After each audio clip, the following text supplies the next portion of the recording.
a norm that would generate conflict, that creates conflicts, is contrary to the very purpose of a norm or a rule. Or we can also say a norm that creates conflicts is a perversion instead of is what a rule is supposed to do, namely to help us avoid conflicts.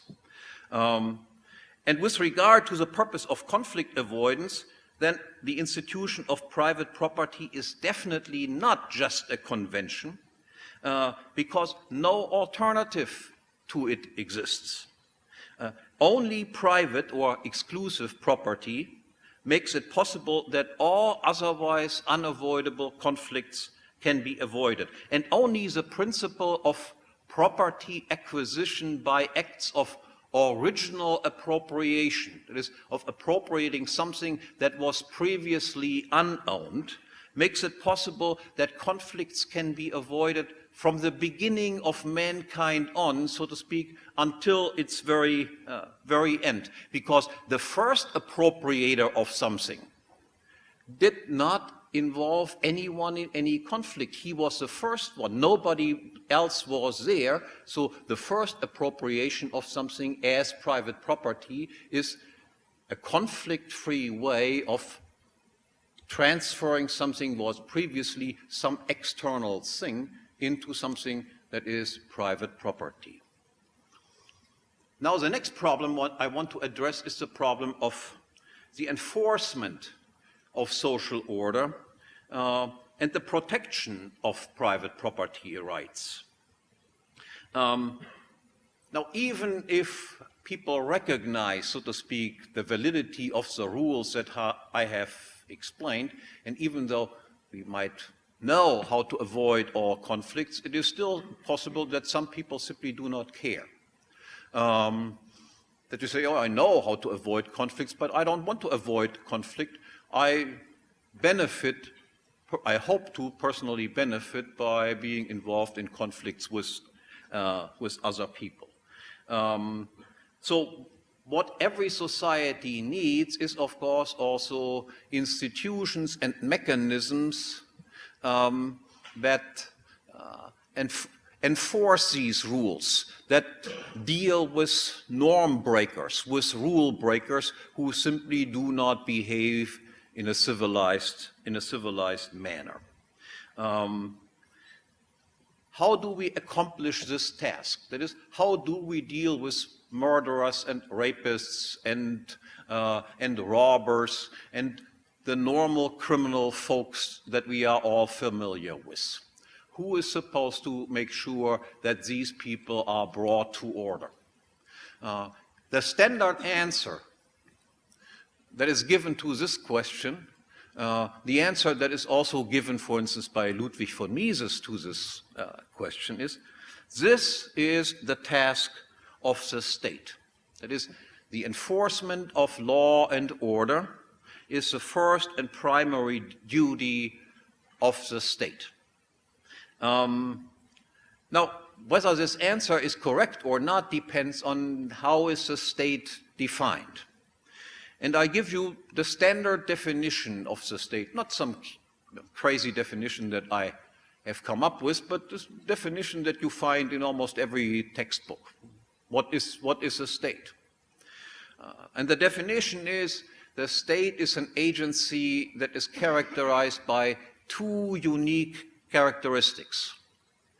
First, the state is an agency that exercises a territorial monopoly of ultimate decision-making.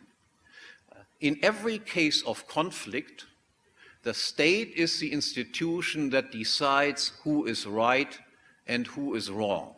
And there is no appeal beyond the state. Nobody is above the state. And the implications of this will become clear as I go on.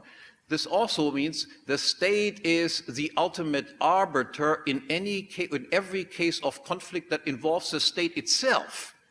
That is, if the state or the state agents are involved in a conflict with other people, the state or agents of the state decide who is right and who is wrong in those types of conflicts also. And the second unique characteristic of the state is a territorial monopolist of taxation. It can unilaterally determine what people must pay to the state for performing this function of being the ultimate judge in every case of conflict. Now, as widespread as the standard view regarding the necessity of the institution of the state as a provider of law and order is, it stands in clear contradiction to elementary economic and moral laws and principles. Let me explain this quickly.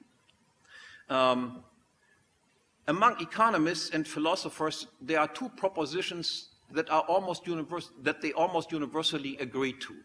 The first one is, every monopoly is bad from the viewpoint of consumers, not from the viewpoint of the producers. Every producer loves to be a monopolist. But from the viewpoint of consumers, monopolies are bad for the following reason. Monopoly is defined as, in the classical meaning, as a firm that has an exclusive privilege. I, firm A, am the only one who is allowed to produce a certain product. No one else is allowed to produce this product or service except me. Why is that bad from the point of view of consumers? It's easy to predict. It is bad from the viewpoint of consumers because shielded from potential competitors, the price for this good or service will be higher than it otherwise would be, and the quality of this good or service will be lower than it otherwise would be. And the second statement on which almost all philosophers and economists agree is the production of law and order, that is, the enforcement of laws, or the production of security, is the primary function of the state, and the state is defined, as I just explained before, as a territorial monopolist of ultimate decision-making. Now, obviously, both of these statements are incompatible. That is, they contradict each other. Monopoly is bad on the one hand, but for the production of security, we need a monopolist. We need the state. Now, most philosophers and economists don't even bother about this contradiction. They don't seem to be even aware of this contradiction. And if they are made aware of it, or if they somehow themselves recognize there is some contradiction between the two statements, then the usual way out is to say, then there is something wrong with the statement that all monopolies are bad, and we stick to the proposition that law and order must be provided by a monopolist. That is, they find fault not with the first proposition, fault with the first proposition, but not with the second proposition. Instead, I want to just argue it is exactly the other way around. The proposition about monopolies is bad is true.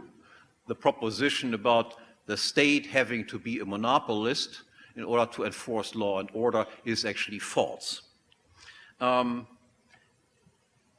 a territorial monopolist of ultimate decision-making and law enforcement, the state is not just like any other monopolist, that is such as a milk monopolist or a car monopolist who produces milk at too high prices and too low quality, or cars at too high prices and too low quality.